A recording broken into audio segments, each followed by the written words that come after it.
여러분, 안녕하세요. 오늘도 이렇게 이야기를 나눌 수 있어서 참 반갑습니다. 혹시 요즘 이런 생각 해보신 적 있으신가요? 왜 나이가 들수록 아니면 사람들 속에 있으면 오히려 피곤해지는 건 왜일까? 하고 말이죠. 사실 이건 누구나 겪는 자연스러운 현상이에요. 그런데 막상 그 순간을 맞닥뜨리면 괜히 내가 잘못 사는 건가 싶고 혹은 뭔가 놓치고 있는 건 아닐까? 걱정이 되죠. 오늘은 그 이야기를 좀 편안하게 풀어보려 해요. 나이 들수록 혼자가 되어야 하는 이유, 그리고 그 안에서 우리가 얻을 수 있는 지혜와 평안함에 대해서요. 우선 어릴 때를 떠올려 볼까요? 학창 시절에는 친구가 곧 내 전부 같았어요. 아침에 학교 가면 오늘은 누구랑 같이 밥 먹지? 이게 하루의 가장 큰 고민일 정도였잖아요. 친구가 많을수록 뭔가 내가 더 인정받는 것 같고 집단 속에 있어야 안심이 됐죠. 그건 당연한 거예요. 사람은 원래 사회적 동물이니까 무리 속에 있어야 안전하다는 본능이 있었던 거예요. 그런데 점점 나이를 먹으면서 달라집니다. 대학 시절만 해도 동아리니, 동기니, 선후배니 하면서 사람들과 얽힐 일이 참 많았죠. 술자리도 끊이지 않았고요. 그런데 사회에 나오고 또 결혼도 하고 아이를 낳고 각자 생활이 바빠지면서 자연스럽게 연락이 줄어요. 사실 이때부터 조금씩 느끼기 시작합니다. 아, 내가 진짜 편한 사람은 몇 명 없구나. 여기서 중요한 게 하나 있어요. 나이가 들수록 관계가 줄어드는 건 내가 실패해서가 아니라 오히려 자연스러운 성숙의 과정이라는 거예요. 심리학에서도 이런 걸 설명하거든요. 사회 정서적 선택 이론이라는 게 있습니다. 사람은 점점 한정된 시간과 에너지를 의식하게 돼요. 그러다 보니 굳이 피곤한 인간관계를 유지하려 하지 않고 진짜 의미 있는 사람들하고만 시간을 보내고 싶어 하는 거죠. 예를 들어 나이가 들수록 20살 때는 그냥 술 한잔 하자고 하면 달려나갔어요. 그런데 그 시간에 차라리 집에서 조용히 책을 읽거나 가족이랑 밥 한 끼 따뜻하게 먹는 게 훨씬 값지게 느껴지는 거예요.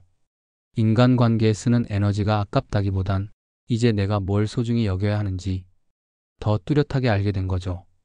또 이런 경험 있으실 거예요. 누군가를 만나고 나면 괜히 기운이 빠지고 피곤하고 심지어는 마음이 불편해지는 사람들 있잖아요. 젊을 때는 그런 사람들과도 그냥 참고 지내곤 했어요. 사람이 다 그렇지 뭐 하면서 맞춰줬죠. 그런데 이제는 그런 게 너무 버겁게 느껴집니다. 굳이 나를 힘들게 하는 관계를 왜 유지해야 하나 싶거든요. 이건 사실 나쁜 게 아니에요. 오히려 나를 더 잘 알게 됐다는 증거예요. 내가 어떤 사람들과 있을 때 에너지가 생기고 어떤 관계에서는 자꾸 소모되는지를 구분할 줄 알게 된 거죠. 그러니 자연스럽게 혼자 있는 게 더 낫다는 결론에 도달하는 거예요. 철학자 쇼펜하우어도 이런 말을 했습니다. 고독은 천재의 학교다. 물론 모든 사람이 천재일 필요는 없지만 고독 속에서 자기 자신을 더 깊이 들여다볼 수 있다는 건 누구에게나 해당돼요. 사람들과 어울리느라 분주할 때는 미처 듣지 못했던 내 마음의 목소리가 혼자 있을 때는 또렷하게 들려오거든요. 실제로 많은 사람들이 이렇게 말해요. 젊을 때는 남들이 나를 어떻게 생각하는지가 너무 중요했는데 이제는 그냥 내가 편한 게 제일이에요. 이 말에 공감하실 분들 많을 겁니다. 예전에는 남들의 시선을 신경 쓰며 관계를 유지했지만 이제는 내 삶의 질을 지키는 게 더 중요한 거예요.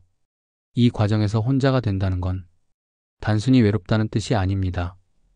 오히려 선택적인 관계를 유지하고 필요할 땐 혼자만의 시간을 갖는다는 거죠. 그리고 그게 인생의 지혜로 이어집니다. 왜냐하면 결국 마지막 순간까지 함께할 사람은 나 자신뿐이거든요. 혹시 이런 경험 있으세요? 오랜만에 친구를 만나서 즐겁게 얘기를 했는데 집에 돌아오는 길에 문득 허무함이 몰려오는 거예요. 그래, 좋았어. 그런데 결국 다들 자기 삶으로 돌아가겠지. 그럴 때 깨닫는 게 있죠. 결국 혼자라는 게 삶의 기본값이라는 거예요. 그러니 혼자 있는 연습을 하는 건 나이 들어가며 꼭 필요한 준비라고 할 수 있습니다. 제가 아는 어떤 분은 퇴직을 하고 난 뒤에 이런 말씀을 하셨어요. 젊을 때는 회사 동료들이랑 늘 붙어 다녀서 내가 친구가 참 많은 줄 알았어. 근데 막상 퇴직하니까 다들 연락이 끊기더라고. 그때 진짜 알았지. 아, 결국 남는 건 가족, 아니면 나 자신이구나. 이 이야기가 주는 메시지가 있어요. 우리가 평생 이어갈 수 있는 관계는 극히 일부라는 거예요. 그래서 나이 들수록 굳이 모든 관계를 다 챙기려 하지 않아도 돼요.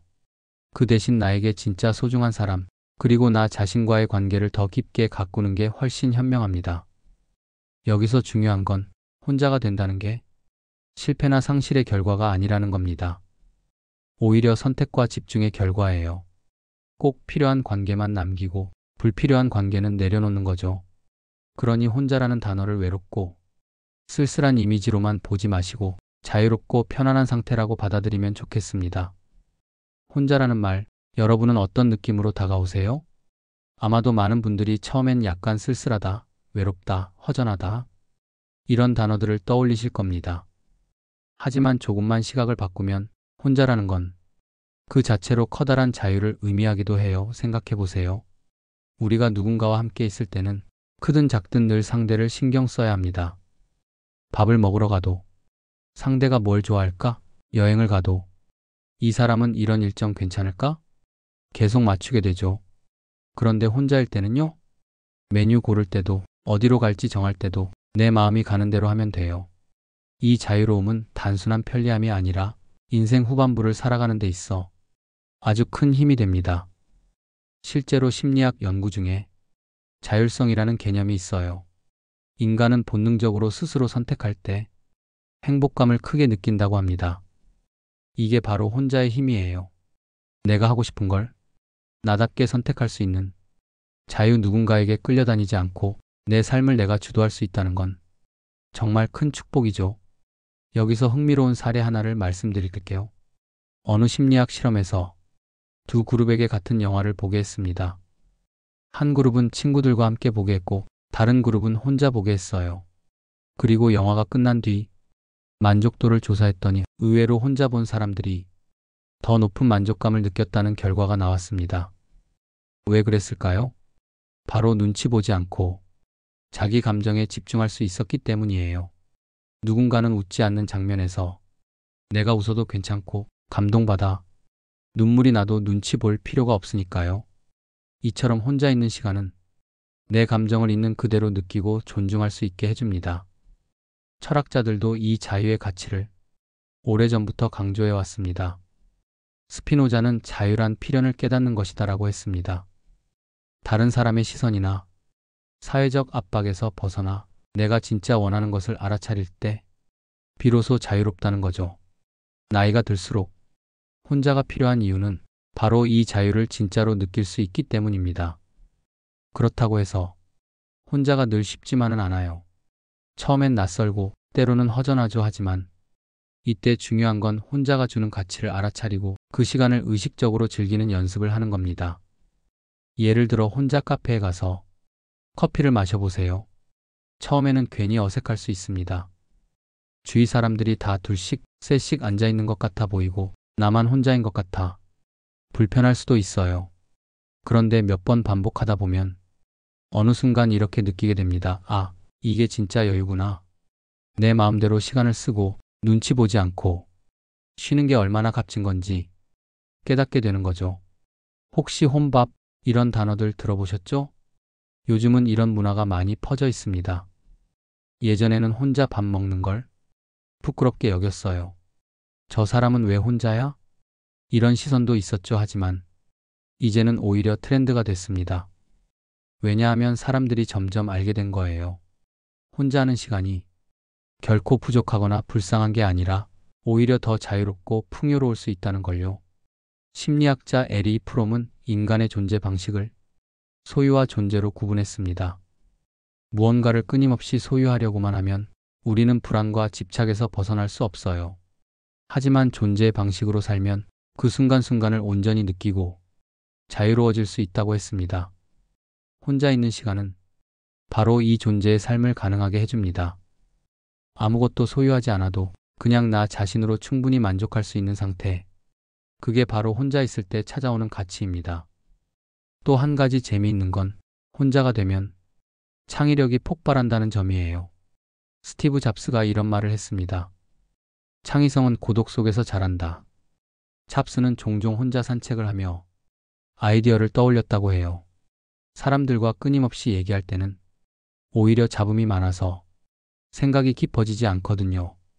혼자 있어야 비로소 내 머릿속에서 자유롭게 연결이 일어나고 새로운 생각이 피어납니다. 이건 여러분도 경험해 보셨을 거예요. 시험 공부를 할 때, 과제를 할 때, 또는 중요한 결정을 내려야 할 때, 결국 가장 집중이 잘 되는 순간은 혼자 있을 때잖아요. 그만큼 혼자라는 건 단순히 외로운 상태가 아니라 내 안에서 뭔가를 깊이 갈무리하고 키워낼 수 있는 상태라는 거예요. 물론 인간은 사회적 동물이니 완전히 혼자만으로 살 수는 없습니다. 하지만 중요한 건 혼자와 함께를 균형 있게 다룰 줄 아는 거예요. 젊었을 때는 함께가 더 많았다면 나이가 들면서는 혼자의 비중을 늘려가는 거죠. 그렇게 해서 삶의 균형을 맞추는 겁니다. 저는 가끔 이런 상상을 해봅니다. 만약 인생을 하나의 긴 여행으로 본다면 젊을 때는 단체 관광버스를 타고 떠나는 여행 같아요. 사람도 많고 시끌벅적하고 정해진 코스대로 움직이죠. 그런데 나이가 들면 어떻게 될까요? 점점 소규모 자유여행이 되고 결국에는 혼자 떠나는 배낭여행이 되는 겁니다. 혼자 하는 여행이 더 위험해 보일 수도 있지만 사실 그 안에는 더 큰 자유와 의미가 있어요. 내가 진짜 원하는 길로 가고 내가 보고 싶은 걸 보게 되니까요. 이런 이야기를 들으면 혼자 있는 게 정말 괜찮을까요? 외롭지는 않을까요? 하고 묻는 분들도 계세요. 네, 외로움은 분명히 존재합니다. 하지만 외로움과 고독은 달라요. 외로움은 누군가가 없어서 허전한 거지만 고독은 나와 함께하는 충만한 시간이에요. 이 차이를 알게 되면 혼자의 가치는 훨씬 더 크게 다가옵니다. 여러분도 혹시 이런 경험 있으실 거예요. 바쁜 하루 끝에 집에 들어와 조용히 불을 끄고 누웠는데 갑자기 머릿속이 정리되고 마음이 편안해지는 순간, 그게 바로 고독이 주는 선물이죠.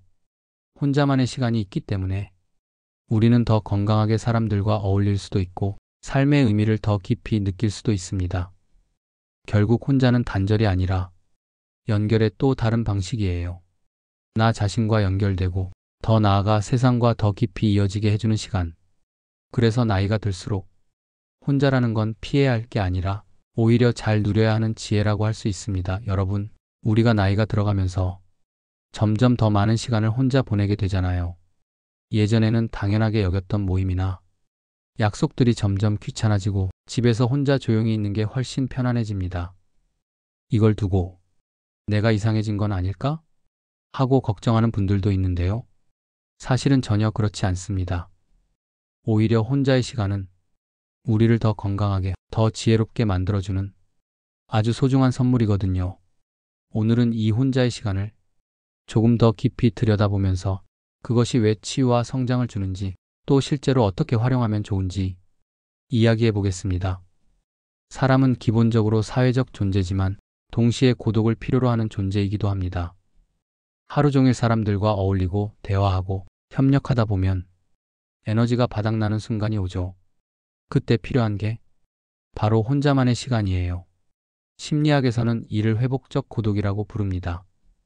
혼자 있을 때 비로소 뇌와 몸은 긴장을 풀고 균형을 회복합니다.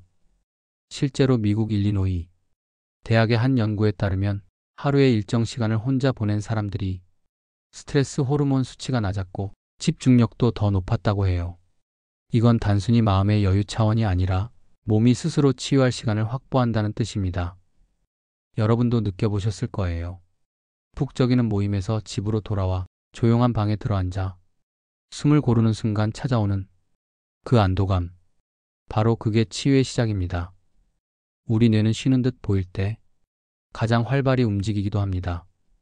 디폴트 모드 네트워크라는 뇌 영역은 우리가 멍하니 있을 때 작동하는데, 이때 뇌는 하루의 경험을 정리하고 과거와 현재의 기억을 연결하며 새로운 아이디어를 만들어냅니다. 그래서 좋은 아이디어는 샤워할 때 떠오른다는 말이 있죠. 실제로 창의적인 발상은 타인과의 대화보다 혼자 있을 때 더 자주 찾아옵니다. 스티브 잡스가 긴 산책을 혼자 즐기며 중요한 결정을 내린 것도 아마 이 뇌의 작동과 무관하지 않을 거예요. 혹시 여러분도 그런 경험 있지 않으신가요? 사람들과 시끄럽게 대화하다가가 아니라 버스를 기다리며 창밖을 멍하니 바라보다가 아, 이거구나 하고 깨달음을 얻었던 순간 바로 그게 혼자가 주는 뇌의 선물입니다. 철학자 파스칼은 이런 말을 했습니다. 인간의 불행은 자기 방에서 혼자 고요히 앉아 있을 수 없다는 데서 비롯된다. 우리는 늘 뭔가에 쫓기듯 살아갑니다. 스마트폰을 켜서 SNS를 확인하고 TV를 켜고 누군가와 대화해야만 마음이 안정된다고 착각하죠. 하지만 정작 혼자 조용히 앉아 자신을 마주하는 시간을 두려워합니다. 파스칼의 말은 진정한 행복이란 외부가 아니라 내면에서 비롯된다는 점을 일깨워주는 거예요. 동양 사상에서도 고독은 중요한 주제였습니다. 공자는 군자가 추구해야 할 덕목 중 하나로 신독을 강조했죠. 이는 남이 보지 않아도 홀로 있을 때 스스로를 바르게 지킬 줄 아는 태도를 뜻합니다. 혼자의 시간이야말로 인간의 진짜 품격이 드러나는 순간이라는 겁니다. 현대 사회에서 성공한 인물들 가운데도 혼자의 시간을 소중히 여긴 사람들이 많습니다. 무라카미 하루키는 매일 새벽 혼자 글을 쓰고 혼자 달리며 자기만의 리듬을 유지했습니다. 그는 이 루틴이 없었다면 지금의 작품 세계를 유지할 수 없었을 거라고 말했어요. 빌 게이츠는 1년에 2번 생각 주간이라는 시간을 갖습니다. 며칠 동안 혼자 산에 들어가 책을 읽고 사유하면서 마이크로소프트의 장기 전략을 구상했죠. 한국 전통 선비들도 마찬가지입니다. 서재에 홀로 앉아 독서를 삼매경에 빠지거나 시를 쓰며 사색에 잠겼습니다. 그 시간들이 쌓여 삶의 품격과 지혜가 만들어진 거예요. 이런 사례들을 보면 혼자는 단순한 여유가 아니라 삶을 깊게 만드는 의식이라는 걸 알 수 있습니다. 혼자의 시간을 저는 2가지 비유로 자주 설명합니다. 첫째, 흙탕물의 비유입니다. 강물을 떠다니면 처음엔 흙이 떠서 탁해 보이지만 가만히 두면 흙은 바닥에 가라앉고 물은 맑아집니다. 우리 마음도 똑같습니다. 늘 자극 속에 휘둘리면 혼탁하지만 고요히 혼자 있으면 차츰 맑아지는 거죠. 둘째, 휴대폰 충전의 비유입니다. 배터리가 100%였던 시절도 결국 방전되잖아요. 충전하지 않으면 아무리 성능 좋은 기기도 쓸 수 없듯 혼자의 시간은 우리의 인생 배터리를 충전하는 과정입니다. 이 시간을 무시하면 결국 탈진해버려요. 그렇다면 혼자의 시간을 어떻게 활용하면 좋을까요? 몇 가지 구체적인 방법을 드릴게요. 마음 챙김 명상 하루 10분만 눈을 감고 호흡을 바라보세요. 스마트폰은 꺼두고요. 잡념이 올라와도 그냥 두면 됩니다. 그러다 보면 마음이 차분해지고 정신이 맑아집니다. 자신과의 대화 일기 단순한 일과 기록이 아니라 오늘 내가 느낀 감정을 솔직히 적어보세요. 글로 쓰는 순간 감정이 정리되고 스스로의 마음을 객관적으로 볼 수 있습니다. 자연 속 산책 혼자 숲길을 걸어보세요. 바람 소리, 새소리, 나뭇잎의 흔들림이 여러분의 대화 상대가 되어줄 겁니다. 실제로 일본의 산림욕 연구에 따르면 숲속에서 혼자 걷는 것만으로도 혈압이 안정되고 스트레스 수치가 크게 줄었다고 해요. 창의적 취미 즐기기 혼자의 시간은 창작의 씨앗이 됩니다. 그림을 그리거나 요리를 해보거나 새로운 음악을 들어보세요.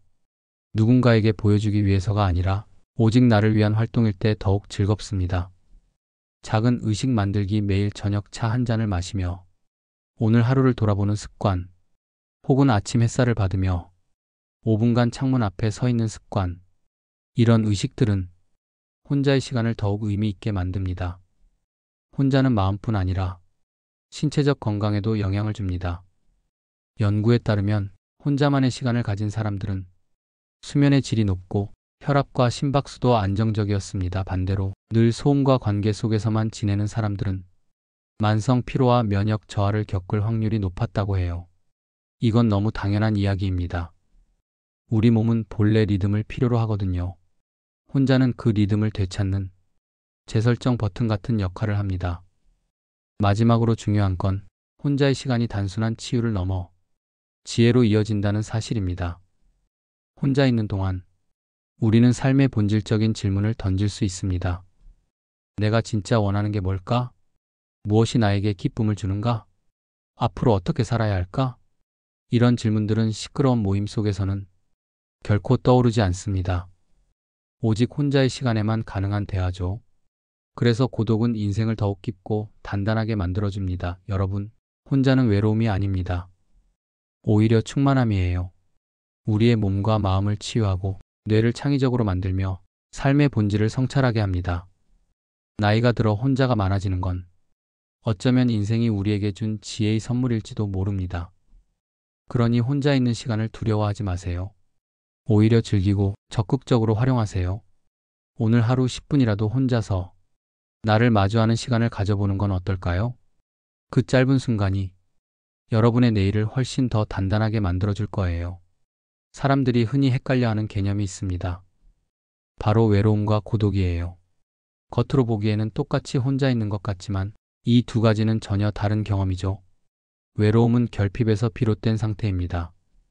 누군가 곁에 있어 주길 바라는데 그렇지 못할 때, 마음 한구석이 텅 빈 듯 허전할 때 생기는 감정이에요. 반대로 고독은 충만함에서 비롯된 상태입니다. 누군가가 없어도 괜찮고 오히려 혼자 있는 시간이 더 나를 편안하게 만드는 스스로 선택한 상태죠. 이 둘을 구분하지 못하면 혼자 있는 시간이 무조건 슬프다, 외롭다, 불행하다라고 오해하게 됩니다. 그런데 사실은 고독을 즐길 줄 아는 사람만이 진정으로 행복할 수 있습니다. 외로움은 우리에게 경고 신호처럼 찾아옵니다. 심리학자 존 카치오포가 30년 넘게 외로움에 대해 연구하면서 내린 결론이 있어요. 외로움은 신체적 아픔과 비슷한 뇌 반응을 일으킨다는 겁니다. 누군가가 우리를 무시하거나 우리가 소속감을 느끼지 못할 때 뇌의 통증 회로가 활성화되는데 이는 실제로 신체적 고통을 느낄 때와 비슷한 수준이라고 해요. 쉽게 말해 외로움은 단순한 기분 문제가 아니라 생존과 직결된 신호라는 거죠. 인간은 원래 무리를 이루며 살아왔고 집단 속에서 보호를 받으며 생존해왔기 때문에 혼자가 되면 뇌가 위험하다고 경고하는 겁니다. 그러니 외로움을 느낄 때는 스스로를 나무라지 말고 내 마음이 지금 연결을 원하고 있구나 하고 받아들이는 게 필요해요.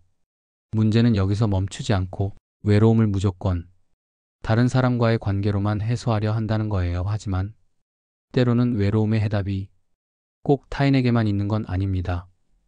반대로 고독은 다릅니다. 고독은 억지로 주어진 상태가 아니라 내가 선택한 상태죠. 예를 들어볼게요. 일본의 저명한 소설가 무라카미 하루키는 매일 새벽에 일어나 원고를 쓰고 그 다음에는 달리기를 하며 하루를 보낸다고 해요. 그는 작가에게 고독은 필수 영양소 같은 것이라고 말했습니다.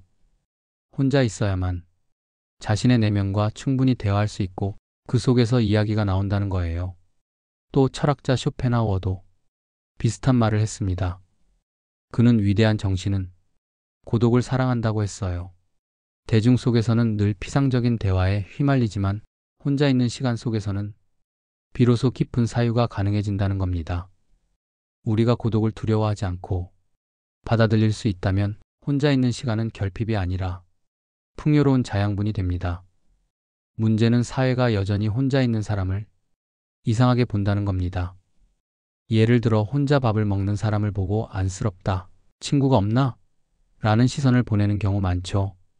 또 주말에 혼자 영화 보러 갔다라고 하면 대단한 용기처럼 말하는 분위기가 있어요. 마치 혼자 뭔가를 하면 사회적으로 낙오된 사람처럼 보이는 거죠. 하지만 시대가 달라지고 있습니다. 최근 한국에서도 혼밥, 혼술, 혼여행 같은 말들이 자연스럽게 쓰이고 있어요. 예전에는 혼자 뭔가를 하면 외로워 보인다는 낙인이 강했지만 이제는 혼자니까 더 자유롭다라는 인식이 점점 퍼지고 있는 겁니다. 실제로 1인 가구가 급증하면서 사회 전체가 혼자라는 삶을 더 자연스러운 형태로 받아들이고 있어요.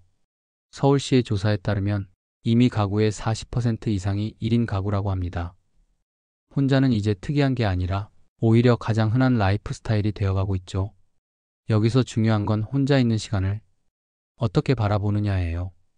같은 상황도 내가 외로움이라고 해석하면 괴로워지고 고독이라고 해석하면 충만해집니다.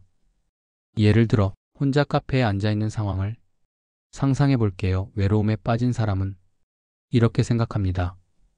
다른 사람들은 다 친구랑 웃고 있는데 나만 혼자야 초라하다. 반대로 고독을 즐기는 사람은 이렇게 생각합니다. 아무도 신경 쓰지 않고 내가 좋아하는 책을 읽고 내가 마시고 싶은 커피를 마시는 시간. 이 자유가 너무 좋다 같은 장소, 같은 상황인데 마음가짐에 따라 전혀 다른 경험이 되는 거예요. 뇌과학 연구도 고독의 힘을 뒷받침합니다. 미국의 심리학자 마크 레어리는 혼자 있는 시간이 뇌의 디폴트 모드 네트워크를 활성화한다고 했습니다. 이 네트워크는 우리가 내적 성찰을 할 때, 과거와 미래를 연결해 생각할 때 활성화되는 뇌 회로예요. 즉, 혼자 있을 때 뇌는 단순히 쉬는 게 아니라 인생의 큰 그림을 그리는 작업을 하고 있는 겁니다. 반대로 늘 사람들과 어울리느라 혼자 있는 시간이 부족하면 내 삶의 방향을 점검할 기회도 사라지죠. 결국 고독은 단순한 휴식이 아니라 삶의 질을 높이는 뇌의 필수 프로세스라고 할 수 있어요. 그렇다면 외로움에 빠졌을 때 어떻게 해야 할까요? 무조건 사람을 찾아 나서는 것만이 답은 아닙니다. 때로는 외로움 속에서 스스로를 돌보는 연습이 필요해요. 작은 일상에 집중하기, 예를 들어 따뜻한 차를 끓여 마신다거나 좋아하는 음악을 들으며 산책을 하는 것만으로도 마음이 위로됩니다. 글쓰기 외로울 때 글을 쓰면 내 감정을 객관적으로 바라볼 수 있어요. 일기나 짧은 메모도 충분합니다. 창작 활동, 그림을 그리거나 요리를 하거나 작은 무언가를 만들어내는 것. 이런 활동은 외로움을 에너지로 전환시키는 훌륭한 방법입니다. 자연 속에 들어가기, 숲길을 걷거나 바닷가에 앉아 있으면 나는 혼자가 아니야, 자연과 연결되어 있다는 감각이 회복됩니다. 궁극적으로 중요한 건 혼자 있는 나를 사랑하는 태도입니다. 스스로에게 이렇게 말해보세요. 나는 혼자여도 괜찮아. 혼자일 때 오히려 더 충만할 수 있어. 이런 태도가 자리 잡히면 다른 사람과의 관계도 더 건강해집니다. 왜냐하면 이제는 외로움 때문에 억지로 사람을 붙잡지 않기 때문이에요. 혼자서도 충분히 괜찮으니 누군가와 함께할 때는 의존이 아니라 진정한 선택이 됩니다. 이게 바로 성숙한 인간관계예요. 정리하자면 외로움은 결핍이고 고독은 충만입니다. 외로움은 누군가 없어서 괴로운 상태지만 고독은 누군가 없어도 충분히 행복할 수 있는 상태예요. 그리고 고독을 두려워하지 않고 즐길 줄 아는 순간 혼자 있는 시간은 더 이상 무겁지 않고 오히려 삶을 깊고 풍요롭게 만드는 선물이 됩니다. 그러니 이제 혼자를 부끄럽게 여기지 마세요. 외로움에만 머물지 말고 고독으로 건너가 보세요. 거기서 비로소 자유와 지혜, 그리고 나답게 사는 삶이 시작될 겁니다. 우리가 지금까지 이야기한 것처럼 나이가 들수록 혼자 있는 시간이 늘어나는 건 자연스러운 흐름입니다. 그런데 여기서 중요한 건 그 시간을 어떻게 채우느냐예요. 같은 혼자인데 어떤 사람은 외롭고 허전하게 보내고 어떤 사람은 고요하지만 풍요롭게 채워나갑니다. 차이는 바로 태도와 습관에서 생겨요. 오늘은 여러분이 혼자 있을 때도 충분히 행복하고 충만할 수 있도록 실천할 수 있는 방법들을 하나하나 나눠보려 합니다. 그냥 머리로 아는 것에 그치지 않고 일상에서 바로 적용할 수 있는 생활의 지혜들이에요. 가장 기본이자 가장 중요한 건 매일 일정 시간을 온전히 나만의 시간으로 확보하는 것입니다. 많은 분들이 나만의 시간이 필요하다는 건 알지만 정작 하루를 돌아보면 아침부터 저녁까지 남을 위해 쓰거나 의무적인 일들로 가득 차 있어요. 심리학 연구에 따르면 하루에 단 15분이라도 온전히 혼자 있는 시간을 가지는 것만으로도 스트레스 호르몬인 코르티솔 수치가 눈에 띄게 줄어든다고 합니다. 이 시간을 확보하는 방법은 간단합니다. 아침에 눈을 뜨고 바로 스마트폰을 잡는 대신 창밖을 바라보며 차 한 잔을 마셔보세요. 점심시간에 잠깐이라도 산책을 하며 이어폰을 빼고 내 발걸음과 호흡에만 집중해 보세요. 자기 전 10분, 불을 끄기 전에 내일 할 일 걱정보다는 오늘 하루 마음에 남은 감정을 정리하는 시간을 가지세요. 이렇게 짧은 나만의 시간이 쌓이면 혼자 있는 게 두려움이 아니라 오히려 하루를 회복하는 가장 좋은 시간이 됩니다. 우리가 가장 많이 지치는 순간은 사실 혼자 있음 때문이 아니라 불필요한 인간관계 때문일 때가 많아요. 혹시 이런 경험 있으신가요?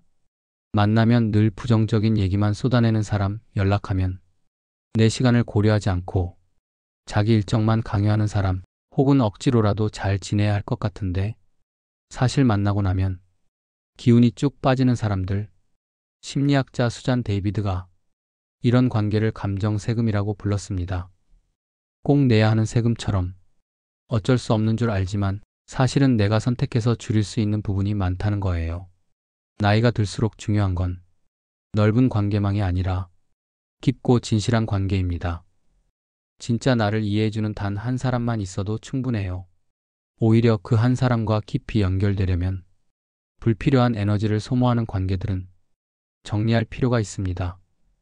내가 그 사람에게 어떤 역할을 해줘야만 가치 있는 존재일까? 라는 불안감에서 벗어나세요. 이제는 내 평안과 에너지가 더 중요합니다. 혼자 있을 때 가장 좋은 건 내 취향대로 시간을 보낼 수 있다는 것이에요. 누군가와 함께 있으면 너는 뭐 하고 싶어? 이건 어때? 하면서 맞춰야 하지만 혼자라면 100% 내 마음대로 할 수 있죠.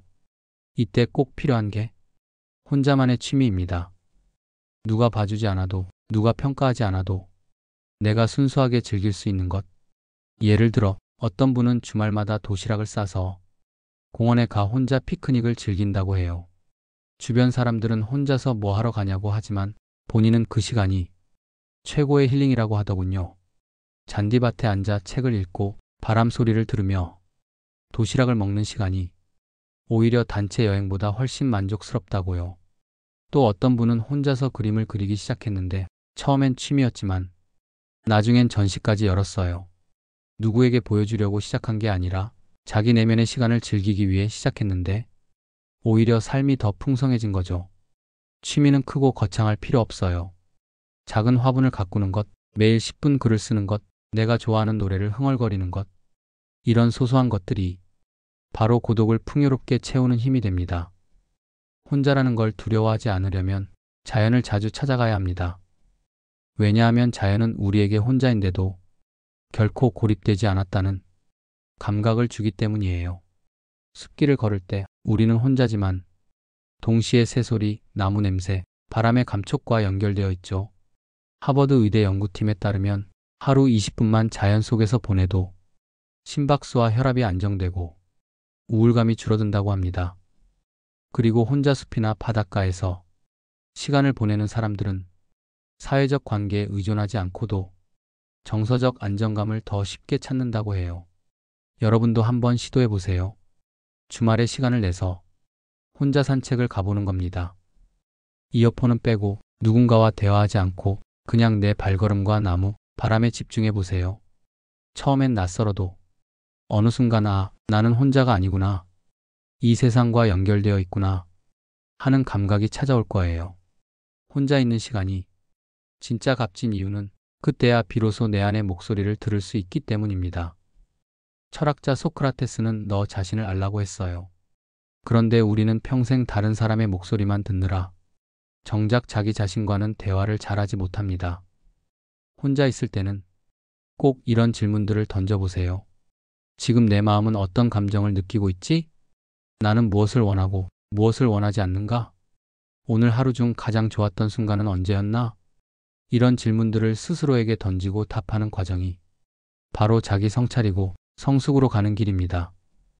연구에 따르면 정기적으로 자기 감정을 점검하고 기록하는 사람들은 그렇지 않은 사람들보다 우울감이 훨씬 낮고 삶의 만족도가 높다고 합니다.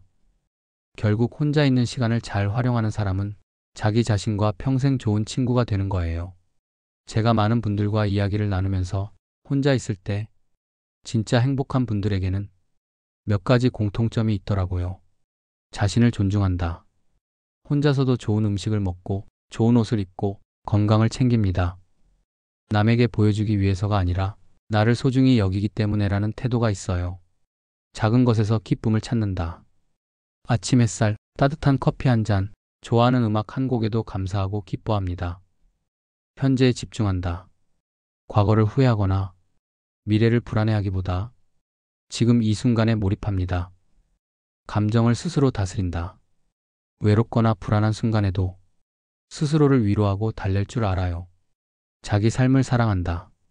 다른 사람과 비교하지 않고 있는 그대로의 자신과 자신의 삶을 인정합니다. 이런 태도를 가지면 혼자 있는 시간이 결코 허전하거나 공허하지 않습니다. 오히려 충만하고 자유로운 시간이 되죠. 마지막으로 이런 실천들을 루틴으로 만드는 게 중요합니다. 단순히 좋은 말이네 하고 끝내지 말고 일상 속에서 습관처럼 굳혀야 합니다. 예를 들어 매일 아침 10분은 무조건 혼자 조용히 차를 마신다. 일주일에 한 번은 혼자 카페나 공원에 간다. 한 달에 한 번은 혼자만의 작은 여행을 떠난다. 이런 식으로 작은 약속을 만들어 보세요. 작지만 꾸준히 지켜가는 습관이 쌓이면 혼자 있는 시간이 더 이상 두렵거나 낯설지 않고 오히려 기다려지는 시간이 될 거예요. 혼자 있다는 건 결핍이 아닙니다. 혼자라는 건 선택할 수 있는 자유이고 나를 더 깊이 알 수 있는 기회예요. 지금까지 말씀드린 것처럼 매일 30분 나만의 시간을 확보하고 불필요한 관계를 정리하고 혼자만의 취미와 자연 속 시간을 늘리며 내면과 대화를 나눈다면 혼자는 결코 외롭지 않습니다. 오히려 그 안에서 더 풍성한 삶이 열리게 돼요. 혼자라는 건 어쩔 수 없이 주어진 벌이 아니라 여러분이 누릴 수 있는 특권입니다. 그 특권을 어떻게 쓰느냐는 여러분 손에 달려 있어요. 오늘 이야기는 여기서 마치겠습니다. 끝까지 들어주셔서 감사합니다. 편안하고 행복한 하루 보내시길 바래요. 지혜숲이었습니다.